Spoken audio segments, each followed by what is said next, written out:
Well, new this morning, Orlando police are downplaying privacy fears that they can track anyone using Amazon's new facial recognition technology. So the department, what they're doing is they're testing out this computer program. Identify anyone, anywhere, in real time.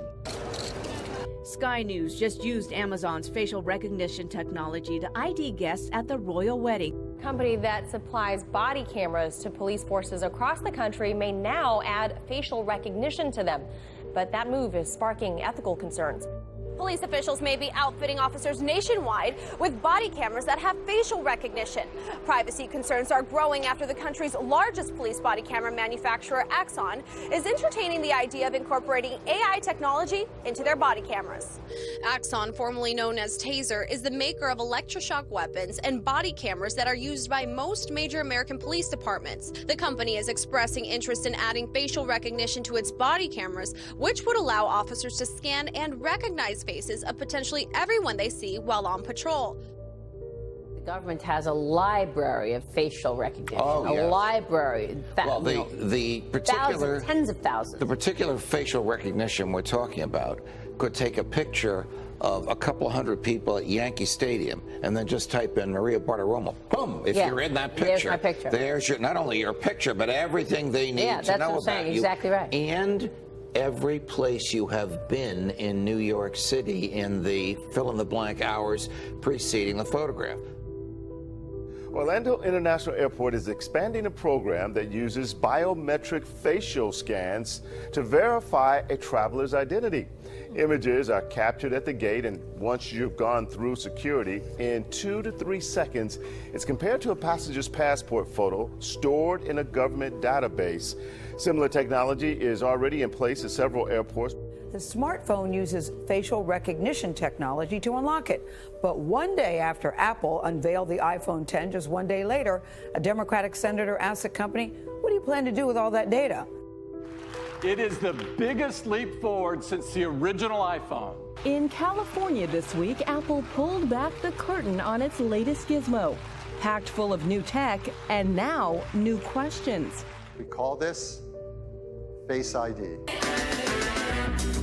A forward-facing camera system will use depth sensors to map the contours of your face, unlocking your phone. Your iPhone now recognizes you. Facial recognition isn't a new concept, but with an estimated 700 million iPhones reportedly in use around the globe, there are new privacy concerns about this technology. There's always a chance that someone could physically force you to unlock your device by grabbing your hand or holding the phone up to your face. You also have to worry about where this information is being shared. Now Congress is asking where that information could go. In a letter to CEO Tim Cook, Senator Al Franken outlined a number of concerns, including Apple selling the data to third parties or giving it up to law enforcement. The Director of Technology and Civil Liberties for the ACLU of California warns, once a dangerous surveillance system like this is turned against the public, the harm can't be undone. We're blowing the whistle before it's too late. People called for body cameras and all this new technology because they thought it would lead to increased police accountability. But what we're finding is that accountability is not taking place. What's happening instead is an increase in police surveillance capabilities. So instead of getting accountability, we're getting increased surveillance. 60% of small businesses don't have an online booking system set up. We think AI can help with this problem. So let's go back to this example. Let's say you want to ask Google to make you a haircut appointment on Tuesday between 10 and noon.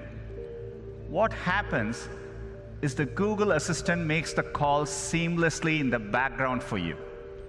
So what you're going to hear is the Google Assistant actually calling a real salon to schedule the appointment for you. Let's listen.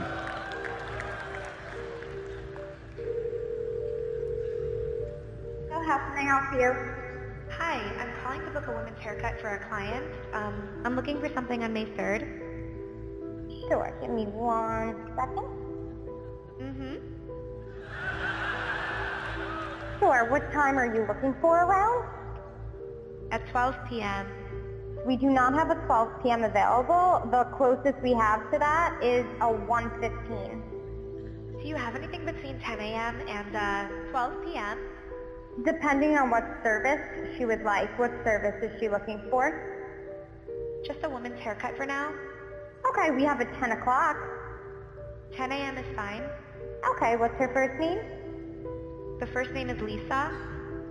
Okay, perfect. So I will see Lisa at 10 o'clock on May 3rd. Okay, great. Thanks. Great. Have a great day. Bye.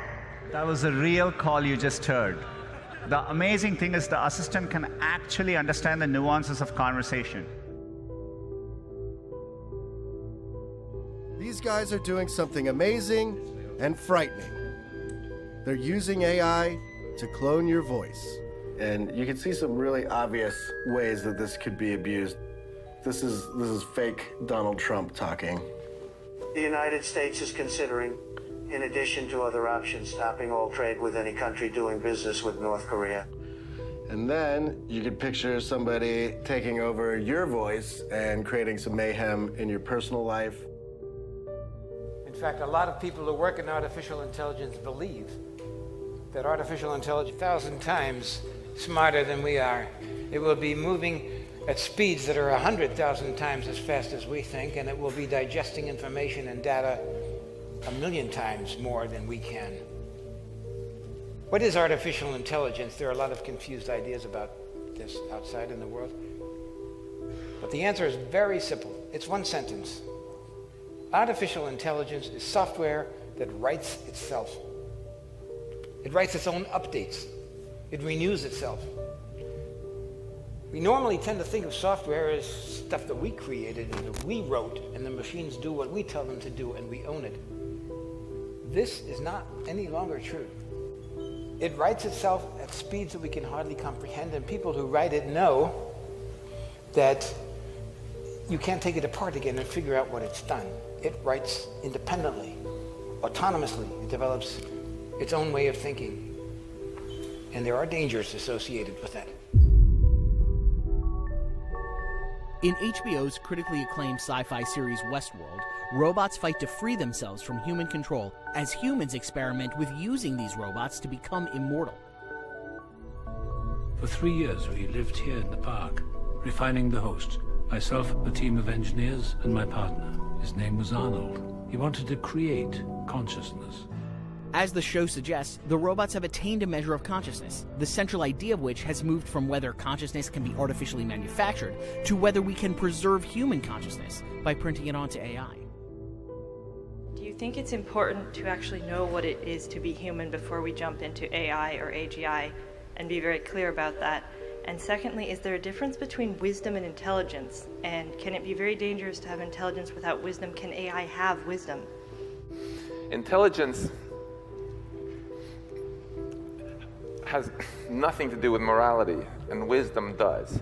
You know, intelligence is about how good you are at accomplishing a goal, how good you are at figuring out how to play chess, how to help people as efficiently as possible, or how to murder people as efficiently as possible. But wisdom involves morality. And as soon as you get to questions of morality, purpose, meaning, you get into this fascinating controversy, which I think tech nerds like myself are often quite guilty about running, screaming away from. Many of my colleagues just completely dismiss this as just fluff. It's not in the equations of physics, so shut up, you know. And I just want to push back on that a little bit. Subjective experience is the only logical foundation one can have for morality, purpose, meaning, and so on.